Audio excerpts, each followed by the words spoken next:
Welcome to the INFOWARS Nightly News. It is Tuesday, April 14th, 2015, and I'm Leanne McAdoo. Here's a look at tonight's top stories. Tonight, an ISIS cell is found in Mexico. And you'll be shocked what they ask Hillary when they finally catch up to her.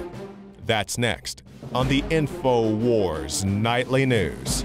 When everybody's mad at Brian Williams being a big fat liar, why hasn't Hillary stepped down from public life? She told the exact same type of lie that creep Brian Williams told. According to the government watchdog group Judicial Watch, officials with the Mexican government and military have confirmed that ISIS has set up 2 camps just outside the United States border. And they also allege that some ISIS militants are being smuggled through with drugs.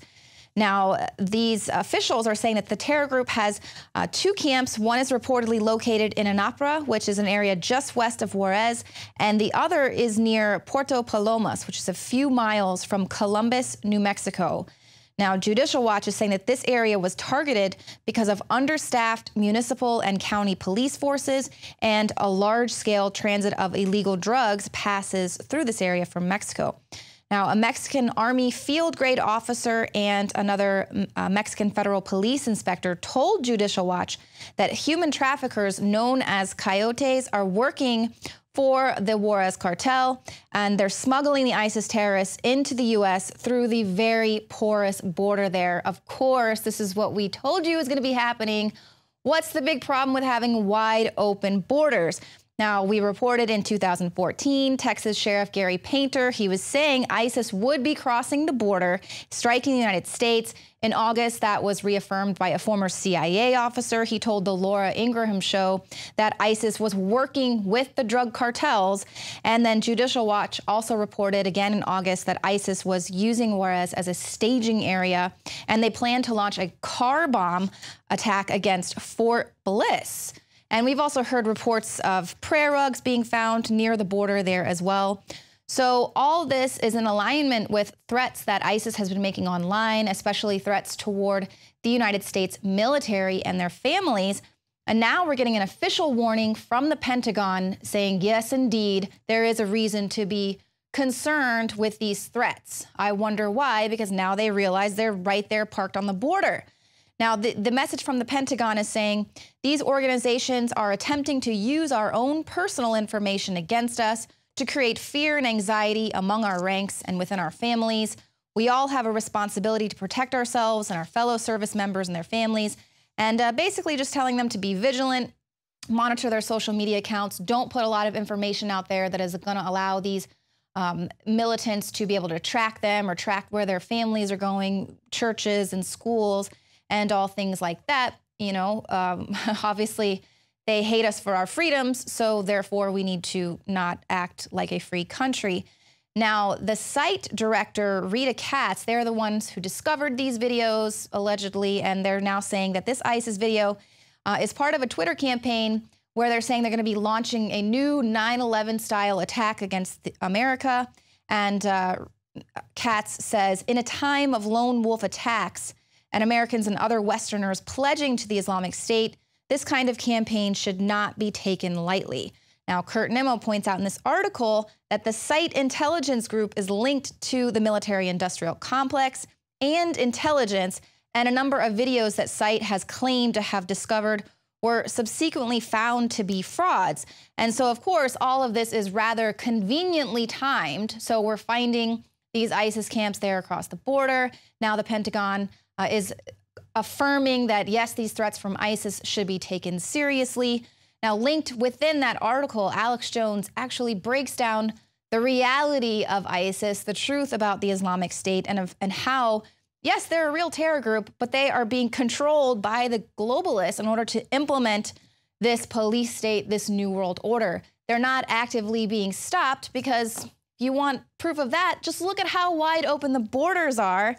And in fact, the Obama administration is just releasing criminals back into the United States. There's no stopping these folks. Now, we know they're letting through gang members, active gang members there in the drug cartels, and here ISIS is confirmed to be working with them. But according to a new report, hundreds of these illegal immigrant rapists and murderers have been let back out onto the street. They're deporting fewer of these people than they were even last year, and this is according to some brand new statistics that were just released Tuesday. It was released by the House Judiciary Committee. It showed that more than 30,000 criminal aliens that ICE knowingly released back into the community had amassed nearly 80,000 convictions, including 250 homicides, 186 kidnappings, and 373 sexual assaults. But hey, just whatever, just release them back into the country, nothing to worry about. So now we have ISIS making active threats against the military. We know they're working with the drug cartels, yet what are we seeing? All of these drills, these huge, massive drills going across the country, they're actively campaigning against dissidents and patriot groups and sovereign citizens and veterans. That's what the country is supposed to be focusing on. That's what the military and the local police department, and those are the criminals. Here we have a president who won't even dare utter the words Islamic extremism. And, you know, they're just wanting to go against the patriot groups and veterans and perfectly timed ISIS campaigns. So you do the math.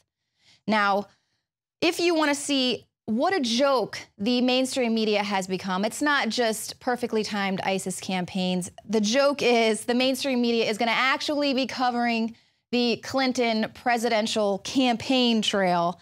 Now, just take a look at how they've covered her first few days on the campaign trail since her big announcement.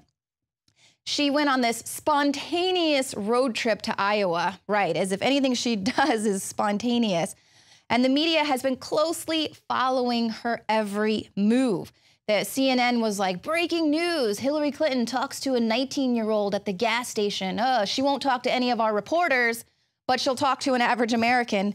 But the fact that Clinton stopped at a Chipotle for a burrito bowl has garnered more headlines and more coverage than the fact that Clinton wiped her email server clean.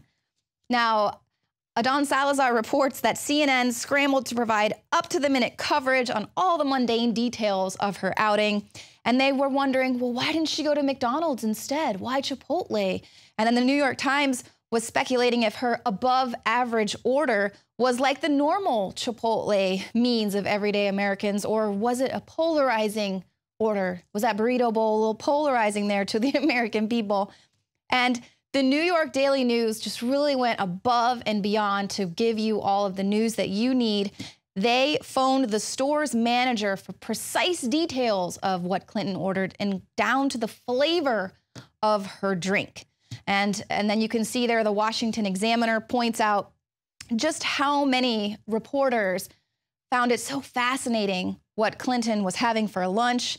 And they said, is it possible to write an entire news story about a former New York senator's decision to order a burrito bowl? And judging from the looks of all of the links to those world leaders in news, the answer to that is yes. And now take a look at this horde of reporters who is chasing down Clinton's van just to get a glimpse of Scooby. There she goes, and Secret Service following behind her. Okay, they're going around to the back, so we're not gonna, you can see the media running behind me here to chase the Scooby van. Wow. And she's going around to the back. Wow, All right, and we'll see her very soon. guy in the orange pants is pretty quick. Alex, I mean, I'm looking at these people. Wow. All right, now, orange pants, he's really outnumbered now by all of the people that are racing around the back. Now, remember just a few weeks ago when not a single news outlet took the time to actually question Clinton about her email, her private email server, and then those missing emails that she deleted. Yeah, she gave a few statements, but she didn't take any questions. No one got the opportunity to ask her about it. And we were hearing, oh, you know, it's due to a shortage of staff and things like that. But clearly, if you look at all of the horde of reporters that are chasing Clinton, they're not short of staff. In fact, it was only one news outlet, TMZ, that dared to question Clinton, and it's probably because they were just happened to be at the airport looking for Justin Bieber to fly in or something.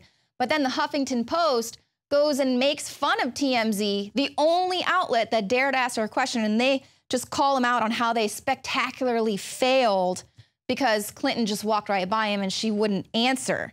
So obviously, that's how they covered the story, but the spectacular fail is the fact that none of these trusted names in news have asked Clinton about what happened to those emails. What happened with that big email scandal? Instead, they want us all to talk about her burrito bowl and, you know, how she's just like one of us because she's riding around in her Scooby van on this spontaneous road trip.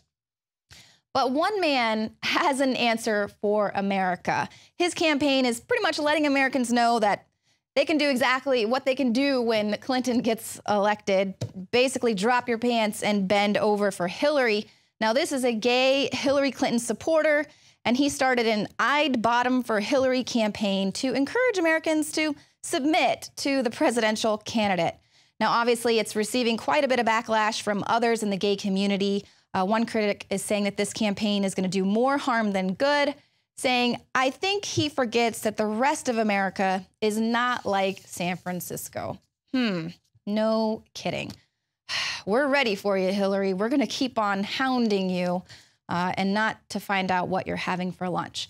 Now, up next, we are going to talk to you about the war on children. And then joining me in studio is Dr. Andrew Wakefield. He's going to talk about some of those tools that they're using to wage that war against your children and what you can do about it. My name is Alex Jones. Most of you know me from my syndicated radio program and my documentary films, as well as INFOWARS Nightly News. When I got on air 20 years ago, I had discovered the globalist program, their plan to take over the world, and my focus went from running 6 miles every other day, swimming 2-3 miles a couple times a week, and lifting weights to focusing on fighting the globalists. I've gone from 279 pounds all the way down to 235 pounds, and the weight's going off even faster. Super Male Vitality, Survival Shield X2 Nascent Iodine, and Oxy Powder. Those 3 products of the entire family of InfoWarsLife.com products are the most important from my own personal experience. And it wasn't just that my weight loss accelerated. My muscle mass increased. My stamina, my energy levels exploded. Now is the time to take action. Start your journey today with the Alex Challenge Pack. It's the trifecta of change. Secure yours today and get free shipping for a limited time at InfoWarsLife.com or 888-253-3139.